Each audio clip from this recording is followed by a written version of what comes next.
I don't like it. Cocoa beans are going nowhere. But I gotta hang in there, huh? Yep, because Dee is in cocoa beans, and Dee knows what she's doing. I don't know how, but she does.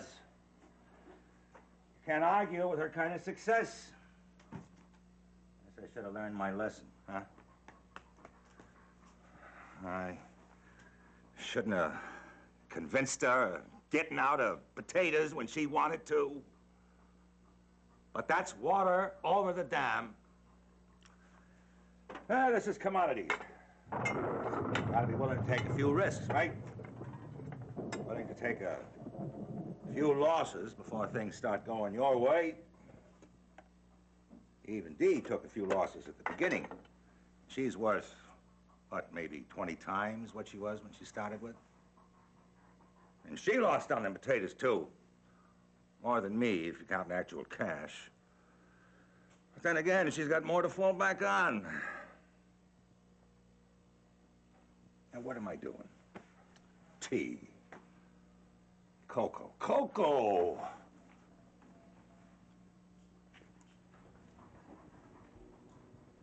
How do you like that? There's no cocoa. Ah, well, we're not gonna take that as a sign. We're still okay.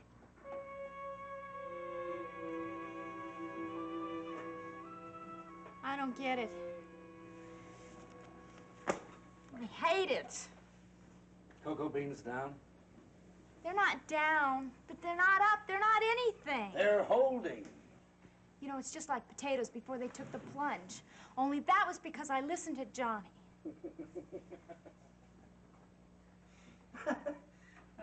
Forgive me, my dear. I just had a vision of a bunch of potatoes sitting around in their bins, staring at each other, saying, Delia didn't listen to Maeve. Delia listened to Johnny. Let's slide. How can you joke about my commodities? I'm merely trying to lift your spirits. Well, that doesn't help. I was so sure when Maeve gave me that cup of cocoa with marshmallows in it. Maybe you should have put your money into... Marshmallows are not on the exchange, Roger. No, however, I believe they are made largely of sugar, which is. Just don't confuse me, please. I know you're trying to help, but it doesn't work if I listen to anybody but Maeve. Maeve should only know. No, that's part of it. I have to tune in to what comes to her naturally. I could understand all this if I were still advising Johnny. This responsibility threw my senses off, but after I told him to forget it, and Maeve gave me that cup of cocoa, I felt good about it. I called Mr. Grimley right away. Didn't cocoa beans go right up? Oh, sure. Teeny weeny little bit. I made a teeny weeny little profit, but I didn't even recoup my losses on potatoes. And now cocoa beans are just sitting there and they're not doing anything. Roger, I'm scared. May I, make a suggestion? Yeah, but just don't tell me what to buy or sell. Why don't you pay a little visit to Maeve? Sound her out. I mean, situations change rapidly in the commodities market, huh? Roger, I love the way you think sometimes. You're so clear. Thank you. I'm gonna do that. Oh, well, you don't have to do it right now, do you? I mean, trading is closed for the day. Roger. You know one thing I love about us? Of all of all the people in my life, you're the only one who ever took me seriously. Me and Mr. Grimley.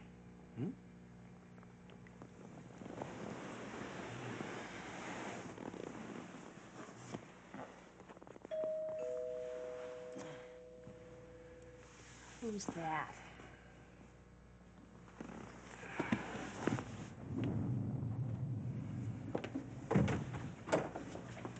Seneca? I'm sorry to disturb you, Roger, but have you had any word from Jill?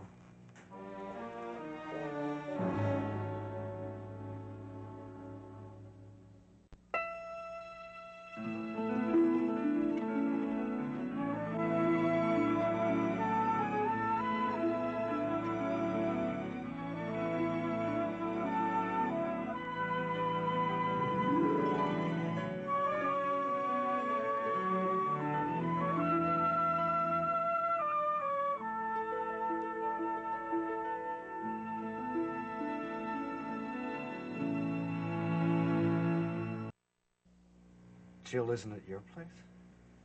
I talked to her about an hour before I left the hospital, and for some reason she let Miriam go. Told her to stay put on the sofa. She promised she would, but then I got back to the apartment, and the door was wide open, and Jill was gone. Well, maybe she decided to visit somebody in the building. No. Just upstairs. A chance that maybe she went to see Faith. Would she go outside in this weather? Faith hadn't heard from her? No, well, she was out, but Tom's been there all afternoon. He hasn't heard a thing. Maybe, I wonder, would she go to the Ryans? I mean, you know how much she loves Maeve and Johnny. I'll give him a ring. Huh? Wandering around out there. She just got out of the hospital. Johnny, Roger Coleridge here. Oh, hi, Raj. How you doing? Fine. Listen, Johnny, have either you or Maeve heard from Jill or seen her? Well, I haven't, but I know Mae was over there spending a little time with her today. Well, when was this? What is it? Excuse me. Johnny said that Maeve was at your place this afternoon. Johnny, Seneca. Yeah, Seneca, what's the trouble? Well, I mean, we don't know that there really is any trouble yet. But Jill's not home, and I guess she forgot to leave me a note. Listen, did she say anything to Maeve about plans or some kind of appointment? Maybe it's better if I talk to Maeve, Johnny. Yeah, well, she's not here at the moment. Well, she told me that Jill's really not going to wander off and do anything much. She's all punchy from the pill she's taken, you know. Yeah. Okay, well, look, thanks, Johnny. Hey, wait a minute, Seneca. Look, you don't think there's any chance that Jill could just sort of wander off and not know what she's doing because of all that medication? I mean, should you call the police or something? No, John. The medication is just enough to take the edge off the pain, and I don't think we should do anything drastic right now. Well, are you sure? Yeah. The fact is that she can't go very far because it just hurts her too much. Well, look, Seneca, if I were you, I'd call the police. Johnny, listen, I'm sure that everything's going to be just fine. We'll keep you posted, huh? Thanks. Yeah, sure. Goodbye, Seneca. You know, if Bobby was here, he'd send a car right out. Not that it does any good. I mean, last summer when I was lost, I wandered around for hours before he... Seneca, have you talked to Miriam? No, she wasn't home, but I know that she left about 4 o'clock. I'll tell you, Roger, your sister has some very strange ideas about what she can do right now. You know, I have to handle her very carefully, otherwise she gets angry. And that makes the pain worse. Yeah, exactly. I mean, if I call in the police and it turns out to be nothing, as I'm sure it is... Look, maybe Faith's back. Jill could have called her and Tom might not know No, anything. Roger, please don't. I tried to soft-pedal it up there. And I told Tom specifically not to alarm Faith. All right, okay. Are you sure that maybe she didn't go to see someone? She used to visit somebody on the 4th floor. Yeah, maybe she was just lonesome in the apartment all by herself. Yeah, maybe. Maybe she just left for a moment, then came right back. Let's see. I'll tell you, I'm sure it's something very simple, and I'm just overreacting, you know? Maybe you all are.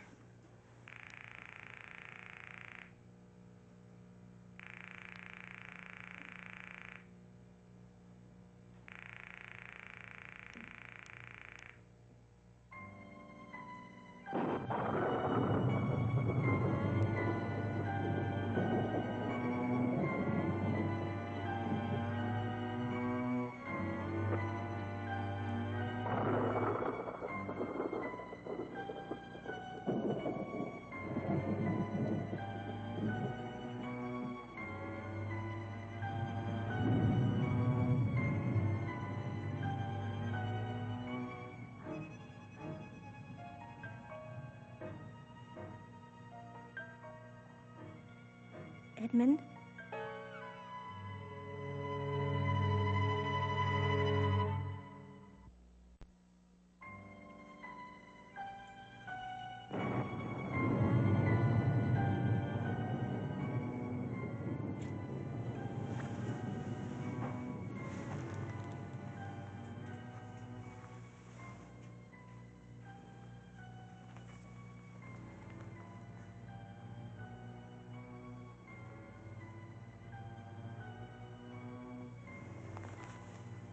What's wrong? It's not where you are.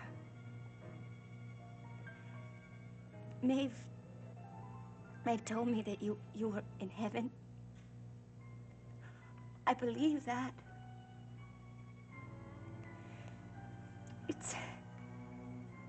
It's wrong. Everything is wrong. I miss you. I miss your father. I sent him away, and I know that was wrong, too,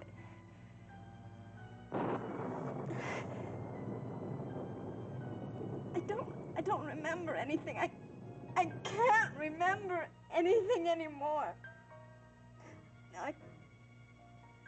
The pills and the pain, but I'm sorry, Edmund. I'm gonna fix it now. I'm gonna make it all right. I did a sensational job on this, if I do say so myself. Say so. You're entitled. Thank you. Now, I think that's everything. I told Lisa to just put his jacket on over his pajamas. I'm sure he'll fall asleep on the plane. No, probably, though Claude said it might be a little rocky near New York. Good. That'll be your son's idea of a wonderful ride. I hate seeing him go home, you know that? It's not surprising. What is shocking, or at least it is to me, is I hate it too. Why is it shocking? Well, maybe stunning is a more appropriate word. Or surprising. I don't know. I always liked children, but from a distance. And Lord knows, I have always loved Jono, but, well, I've never spent a lot of time around children. I figured I might not have the tolerance. And I certainly never knew how I'd react if a child did something inconvenient. Oh, like coming down with a sore throat and changing all your plans? Yeah. I was never sure I'd be up to it. No. You were sensational. Thank you.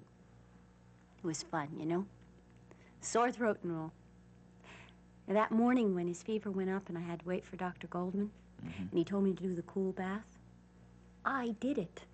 I mean it. I took one small, hot, cranky person and I put him in that tub and I made him stay there. And let me tell you, when that fever broke, I had such a sense of accomplishment. Anyhow, I'm gonna miss him too. You know something? I think he really likes me. Well, it is kind of hard not to like a beautiful lady who puts all her energy into making you happy. Oh, I should know, right? Thank you for everything. Don't. Let me tell you something he said today when I showed him the Lincoln Memorial. I told him that this was a building which had been erected to honor a very famous man, and that there were a lot of buildings like it in Washington, and some of them even had statues in front of them. So he looked right at me and he said, "Where's my father's?" Well, I hope you told him all in good time. Absolutely. Oh, he loves you so much. It's beautiful. He is. He is beautiful. Not that I've been able to spend all that much time with him, but I don't know, I feel more complete when he's down with me. Yeah, I know. I've been watching the two of you. You do each other a lot of good. Well, I hope we do. I know he does me a lot of good. I don't know, though, I wish I could structure things so that I could keep him down here all the time. Why can't you, Frank? Really?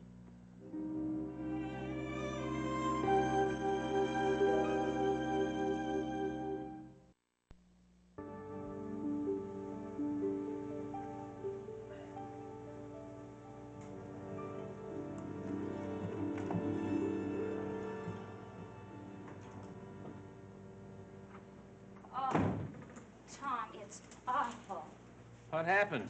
Did you get drenched out there? No, it's not me. It's Poppy. It's the way she's living. It's the state she's in. How sick is she? Oh, it's not the illness, although that's bad enough. It's a virus that I've seen in a lot of my patients. The flu? It's a type of flu, and it seems that children kick it a lot faster than adults. Oh, she's weak.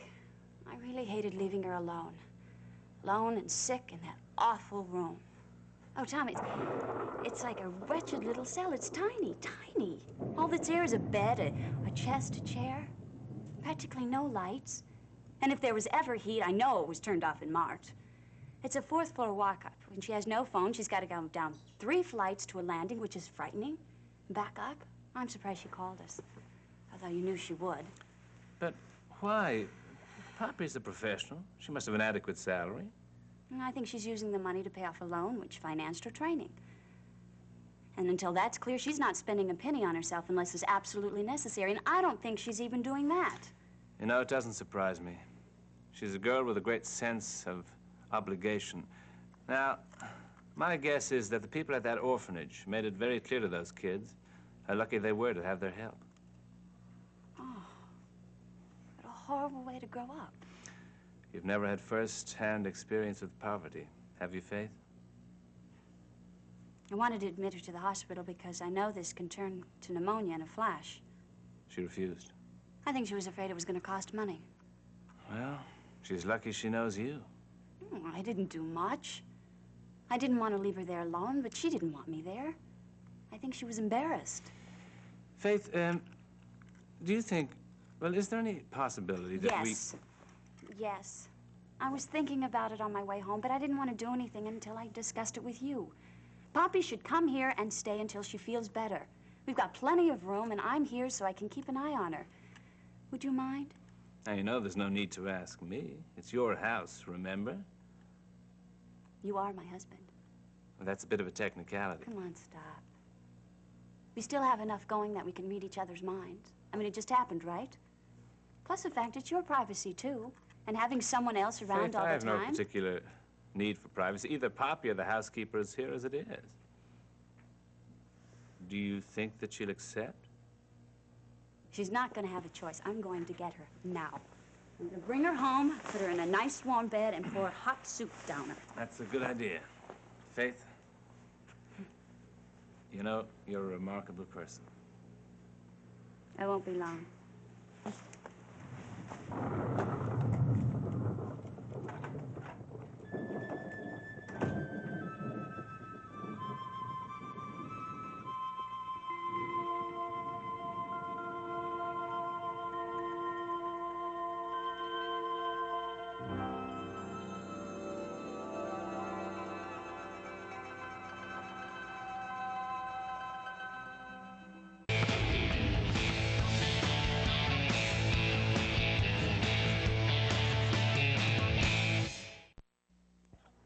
I mean it, Frank.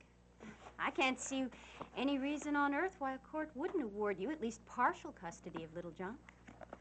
Show them your apartment, with a room done up just for him.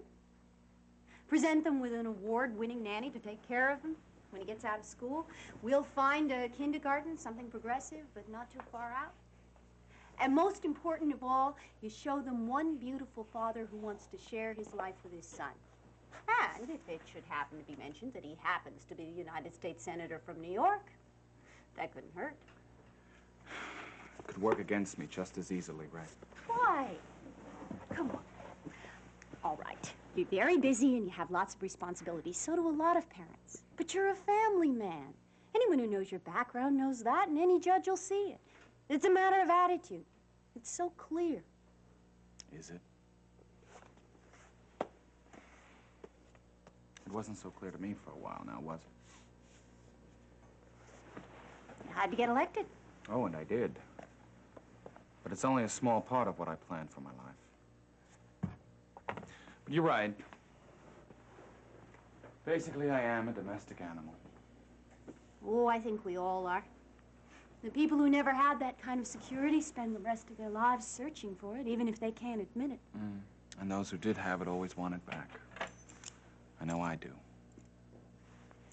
Then you're gonna have it. Whatever the senator wants, the senator gets. We'll talk about it. Yeah. Okay, now I have to collect Jono and get him over to the airport. Bring him back here for a hug. Oh, you bet.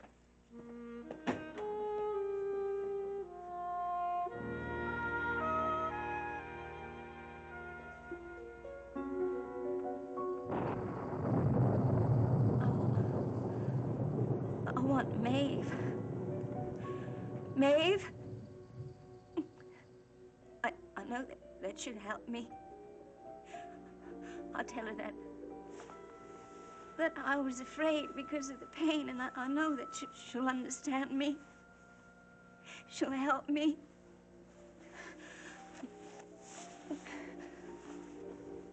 I don't think that she's here either. I don't remember anything. Maeve! Help me, where are you? I don't want to take these pills anymore. I want you to help me get my head straight. I don't want this anymore. Maeve!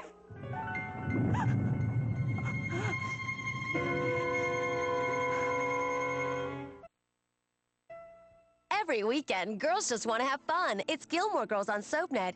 Catch back-to-back episodes of one of TV's most popular shows. Saturday nights at 9 and Sundays at 6. Gilmore Girls on SoapNet.